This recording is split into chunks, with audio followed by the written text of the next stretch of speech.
భారత్ మాతాకి దేశభక్తి రావాలి మీ అందరిలో.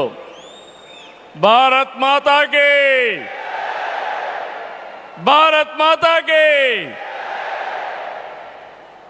తెలుగు తల్లికి, తెలుగు తల్లికి అందరికీ నమస్కారం. Honourable prime minister Narendra Modi గారు, ఆనరబుల్ గవర్నర్ అబ్దుల్ నజీర్ గారు, ఉప ముఖ్యమంత్రి మిత్రుడు పవన్ కళ్యాణ్ గారు, వేదికపై ఉన్న పెద్దలందరికీ ఈరోజు అల్లూరి సీతారామరాజు ఇంటర్నేషనల్ ఎయిర్పోర్ట్ సందర్భంగా ఉత్తరాంధ్ర ప్రజలందరికీ ముందుగా శుభాకాంక్షలు. ఉత్తరాంధ్రలో కొత్త చరిత్రకు నాంది పలికేలా ఎయిర్పోర్ట్ నిర్మాణానికి సహకరించిన రైతులందరికీ ముందుగా పాదాభివందనం చేస్తున్నాను. మీరు కేవలం భూములు మాత్రమే ఇవ్వలేదు, ఉత్తరాంధ్రకు బంగారు భవిష్యత్తు ఇచ్చారు. నేడు ఉత్తరాంధ్రకి ఇంటర్నేషనల్ ఎయిర్పోర్ట్ వచ్చింది. ఉత్తరాంధ్రకి అంతర్జాతీయ ఐటీ దిగ్గజం గూగుల్ వచ్చింది. ఉత్తరాంధ్రకి ప్రపంచ స్థాయి స్టీల్ కంపెనీ ఆర్సీఆర్ మిత్తల్ వచ్చింది. ఇంకా ఎన్నెన్నో. ఇవన్నీ ఎలా వచ్చాయి? ఒక్కసారి మీరు ఆలోచించుకోవాల్సిన అవసరం ఉంది. 2 ఏళ్ల క్రితం విధ్వంసమైన రాష్ట్రం. ఆ రోజు నేను, పవన్ కళ్యాణ్ గారు, నరేంద్ర మోడీ గారి నాయకత్వంలో మీ అందరికీ ఒక హామీ ఇచ్చాం. రాష్ట్రాన్ని పునర్నిర్మాణం చేస్తామన్నాం, నిలబెట్టుకున్నాం. మోడీ గారి చేతుల మీదుగా ప్రారంభించుకున్న ఎయిర్పోర్టు ఉత్తరాంధ్రకు ఒక మణిహారం. నేను అందుకే పదే పదే చెప్తున్నాను, ఉత్తరాంధ్ర కలలకు రెక్కలొచ్చాయి. ఎర్ర బస్సు రాదన్నారు, ఎయిర్ బస్సు వచ్చింది. అవహేళన చేసిన వాళ్ళు అడ్రస్ లేకుండా పోయే పరిస్థితికి వచ్చారు. ఆ రోజు ఎన్నో ఈ ప్రాంత ఆశలని, ఆకాంక్షల్ని తక్కువ చేశారు, అడ్డుపడ్డారు.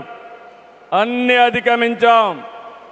అద్భుతమైన ఎయిర్పోర్ట్ ఈరోజు నిర్మాణం అయిందంటే ఇది ఉత్తరాంధ్రకి గర్వ కారణమని మరొకసారి విజ్ఞప్తి చేస్తున్నాను. కొత్త ఎయిర్పోర్టు మన్యం వీరుడు అల్లూరి సీతారామరాజు పేరు పెట్టుకున్నాం. పేరు తలుచుకుంటేనే గుండె ఉప్పొంగుతుంది. గిరిజనులతో కలిసి ఆయన చేసిన స్వాతంత్ర పోరాటం దేశం ఎప్పటికీ మరిచిపోదు. ఉత్తరాంధ్ర శక్తికి నిదర్శనం ఈ ఎయిర్పోర్టు. ఎందుకంటే ఈ ఎయిర్పోర్ట్ నిర్మించింది ఎవరో కాదు, ఉత్తరాంధ్ర వాసి జిఎంఆర్, ఈ ప్రాంత వాసి. ఇంకొక పక్క దీనికి తొలుగు అడుగు వేసిన అశోక్ గజపతి రాజు ఇక్కడి వారి ఏవియేషన్ మంత్రిగా నిర్మాణం పూర్తి చేసే బాధ్యత తీసుకున్న రామ్మోహన్ నాయుడుది కూడా ఉత్తరాంధ్రనే. ఇది ఉత్తరాంధ్ర సత్తా అని మరొక్కసారి మీ అందరికీ విజ్ఞప్తి చేస్తున్నాను. ఈరోజు ఉత్తరాంధ్ర దశ దిశ మార్చి కీలక ప్రాజెక్టు ప్రారంభానికి వచ్చిన మోడీ గారికి మనస్ఫూర్తిగా ధన్యవాదాలు. ఈరోజు మనందరం గుర్తుపెట్టుకోవాలి, వెంటిలేటర్ పైనున్న ఆంధ్రప్రదేశ్కి ఆక్సిజన్ ఇచ్చి ఈరోజు నిలబెట్టిన వ్యక్తి నరేంద్ర మోడీ గారు. నేను మిమ్మల్ని అడుగుతున్నా, ఆంధ్రుల సెంటిమెంట్, విశాఖ ఉక్కు నిలబెట్టింది ఎవరని గట్టిగా మీరు చెప్పాల్సిన బాధ్యత మీ పైన ఉంది. ఎవరు? ఎవరు? విశాఖ రైల్వే జోన్ మంజూరు చేసి విభజన హామీని నెరవేర్చింది ఎవరు? పోలవరానికి సాయం చేసి గాడిన పెట్టింది ఎవరు? రాజధానికి నిధులిచ్చి పనులు పునఃప్రారంభించిన వ్యక్తి ఎవరు? 2027 భోగాపురంలో చెప్తున్నాను, పోలవరాన్ని పూర్తి చేసి మన ప్రధాని చేతుల మీద జాతికి అంకితం చేస్తామని హామీ ఇస్తున్నాం. 2028 అమరావతి మొదటి దశ పనులన్నీ పూర్తి చేసి మన ప్రధానమంత్రి నరేంద్ర మోడీ గారి చేతుల మీదుగా ప్రారంభిస్తామని మీ అందరికీ హామీ ఇస్తున్నాను. దీనికి మనందరం థ్యాంక్స్ చెప్పాలనా లేదా అని అడుగుతున్నా. చెప్పాలనా లేదా అని అడుగుతున్నా. థ్యాంక్ యూ, థ్యాంక్ యూ, ధన్యవాదాలు, ధన్యవాదాలు. ఏఎస్ఆర్ ఎయిర్పోర్టు 2703 ఎకరాలు, 5641 కోట్ల రూపాయలు అద్భుతంగా వచ్చింది. ఎయిర్పోర్టుని ఫ్లయింగ్ ఫిష్ ఆకారంలో నిర్మించారు. మన తీర ప్రాంతాన్ని ఇది గుర్తు చేస్తుంది. అటు సముద్రం, ఇటు పచ్చని కొండల మధ్య విమాన ప్రయాణమే కొత్త అనుభూతిని తీసుకొస్తుంది. నేను చాలా విమానాశ్రయాలు చూశాను, కానీ భోగాపురం ఒక ప్రత్యేకమైన ఎయిర్పోర్ట్ అని మరొకసారి మీకు విజ్ఞప్తి చేస్తున్నా.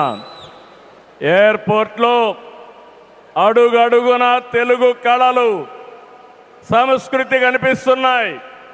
తెలుగు ముగ్గులు, ఏటి కొప్పాక బొమ్మలు, కూచిపూడి నృత్యం, తోలు బొమ్మలాట, బొబ్బలి వీణ, నాదస్వరం, లేపాక్ష నంది వంటివి ప్రతిబింబించేలాగా తీర్చిదిద్దారు. విశాఖ నుంచి భోగాపురాన్ని నిర్మించే బీచ్ కారిడారు ప్రకృతి అందాలతో మరింత ఆకర్షణ తెస్తుంది.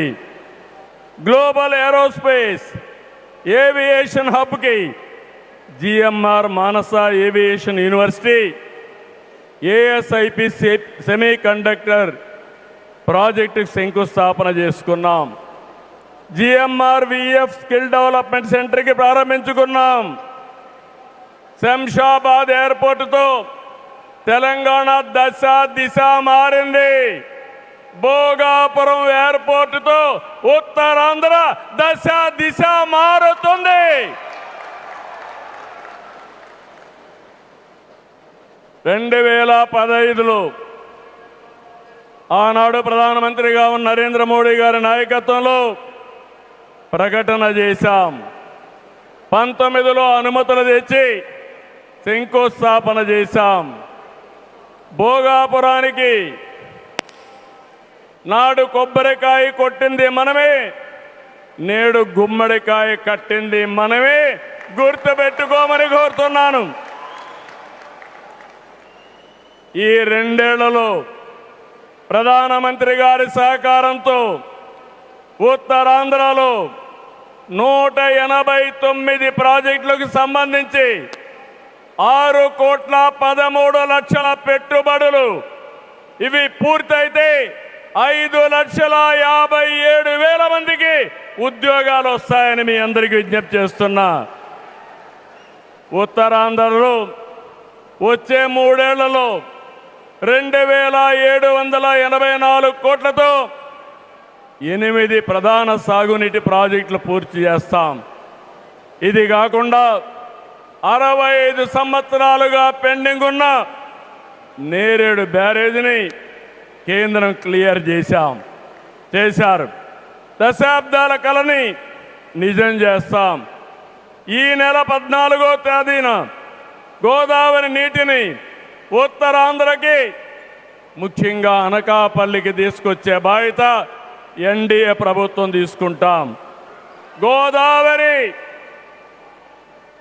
పోల వంశధారిని అనుసంధానం చేసే బాధ్యత తీసుకుంటాం. ఉత్తరాంధ్రలో టూరిజం, ఫార్మా, నేషనల్ హైవేలు, పోర్ట్లు, ఎయిర్పోర్ట్లు, railway connectivity, rare earth minerals, ప్రసిద్ధ పుణ్యక్షేత్రాలు, అరకు, పాడేరు, సుందర ప్రాంతాలు లేనిదంటూ లేదు. వీటితో ఉత్తరాంధ్ర నుంచి వలసలు పోరు. వేరే ప్రాంతాల్లో శ్రీకాకుళం కాలనీలు ఉండవు. వేరే ప్రాంతం నుంచి ఉత్తరాంధ్రకు వలసలు వచ్చే రోజు తొందరలోనే ఉందని మరొకసారి విజ్ఞప్తి చేస్తున్నాను. మిమ్మల్ని కోరేది ఒకటి, ప్రతి వ్యక్తికి అవసరమైన అవకాశాలు కల్పిస్తున్నాం. వాటిని అందిపుచ్చుకోండి. మీ జీవితాలకి మార్చుకుంటూనే సమాజం కోసం, ఈ ప్రాంతం కోసం పనిచేయాల్సిందిగా మిమ్మల్ని అందరినీ కోరుతున్నా. ఈ సందర్భంలో నేను ఒక్క విషయం మీ అందరికి గుర్తు చేయాలి. ఇప్పుడే పవన్ కళ్యాణ్ గారు కూడా ఆవేదన గుర్తు చేశారు. We're in inspiring time. PM Saab, Modi Saab, I am telling you with my heart. We are in inspiring time. The world has moved from IT to AI. The right knowledge is available. The right technology is maturing. But we need leaders to deliver. Democratic countries everywhere are facing crisis, searching for new leaders. We are fortunate, India is fortunate. There is a tested leadership. 25 years, Narendra Modi ji as Chief Minister and Prime Minister of India has done extraordinary work. నేను చెప్పింది వాస్తవం అయితే మోడీ గట్టిగా చెప్పాలి. Modi, Modiji.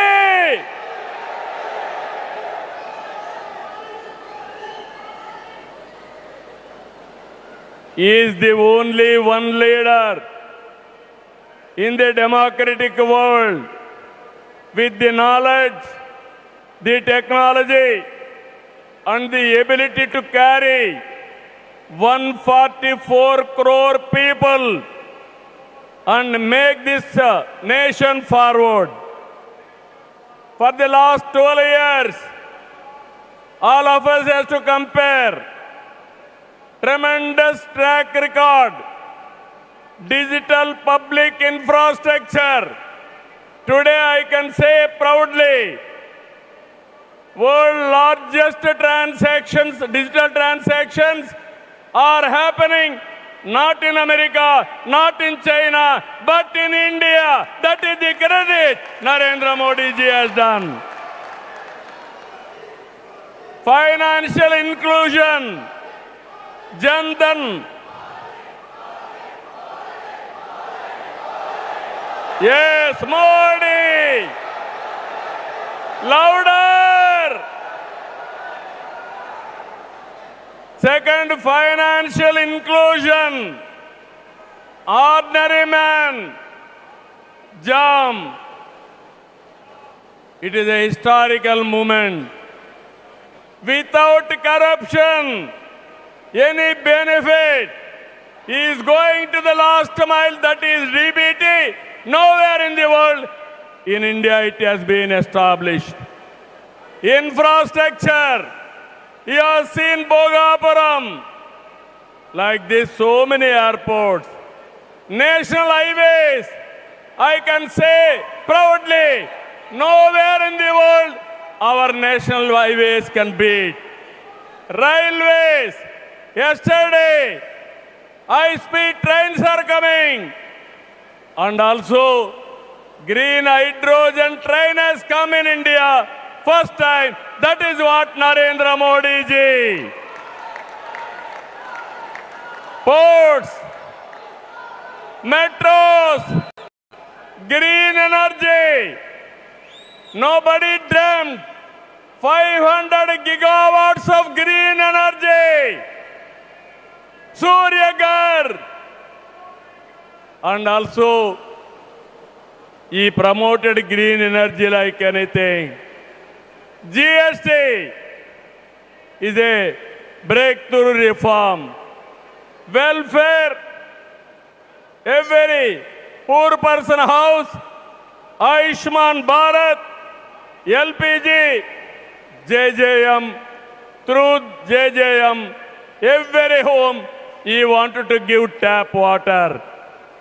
GDP, wealth creation, from 11th place, he brought it to 4th place. That is the pride. National defense and also security. There is no Naxalism, no terrorism. Under his leadership, we are all safe. Foreign policy, one of the best foreign policy. Every country is shocked to hear that. Space, science, technology. If we talk anything, I have seen in my past 5 decades career. 1978, I became first time MLA. 1980, I became minister. First time, I have seen a leader with clear clarity. Always, he works with a single agenda, nation first.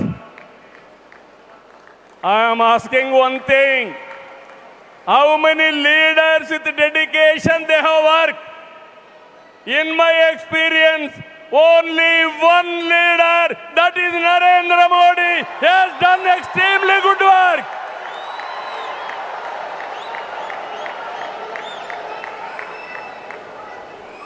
He is having a clarity. Vikasit Bharat 2047. There are external factors. Somewhere, in India, there is a problem of LPG. This year, environmental imbalance, rainfall deficiency. With all these things, he is able to manage very effectively with less suffering. He is the leader, I am telling you. India is going to become 2047 #1 country in the world. It is possible with Narendra Modi ji. Always I am saying one thing. Right man, right time, right place is the blessing. Nation is blessed with his leadership. I am appealing entire nation. You have to think only one thing.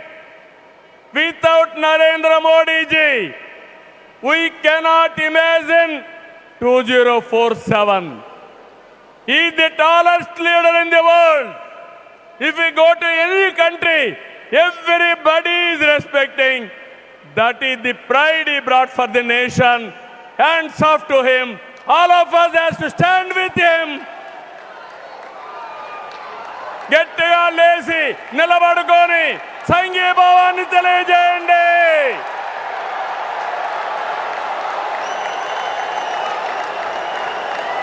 గట్టిగా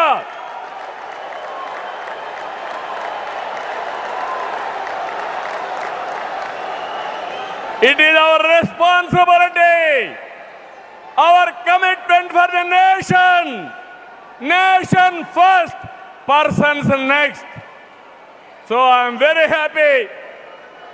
Entire nation has to understand the amount of development, the amount of respect India is commanding globally. Only one man is leading. One leader is leading. That leader is Narendra Modi ji. We have to protect his leadership. All of us have to talk about it. Those who are criticizing him, they have to understand what they have contributed for this nation. He has done for the last 25 years extraordinary work. So with this, భారతదేశాన్ని number 1గా నిలబెట్టే శక్తి నరేంద్ర మోడీ గారికి ఉంది. తెలుగు జాతి చరిత్ర సృష్టించే శక్తి మనకుంది. అల్లూరి సీతారామరాజు స్ఫూర్తితో ఐక్యంగా అడుగేద్దాం. అటు కేంద్రం ఇటు రాష్ట్రం కలిసి ముందుకెళ్దాం. తెలుగు జాతిని నెంబర్ 1గా చేసుకోవాలని మరొక్కసారి మీ అందరికీ విజ్ఞప్తి చేస్తూ, ఉత్తరాంధ్ర మళ్ళీ చెప్తున్నా, ఇంక మీరు పేద అరుపులు అరవడానికి లేదు. ఉత్తరాంధ్ర ఉత్తమ ఆంధ్ర, నెంబర్ 1 ఆంధ్ర, నెంబర్ 1 ప్రపంచంలో దేశం రావాలి. విత్ దిస్ మరొకసారి మీ ఉత్సాహం చూశాను, మీ కమిట్మెంట్ చూశాను. ఇక్కడ ఎంతమంది ఉన్నారో ఎంతమంది బయటనున్నారు.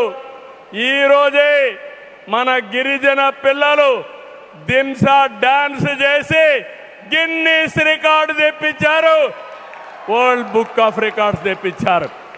వాళ్ళందరినీ అభినందిస్తూ మనస్ఫూర్తిగా ఈ కార్యక్రమాన్ని జయప్రదం చేసిన మిమ్మల్ని అందరినీ అభినందిస్తూ ధన్యవాదాలు తెలియజేసుకుంటూ సెలవు తీసుకుంటున్నాను.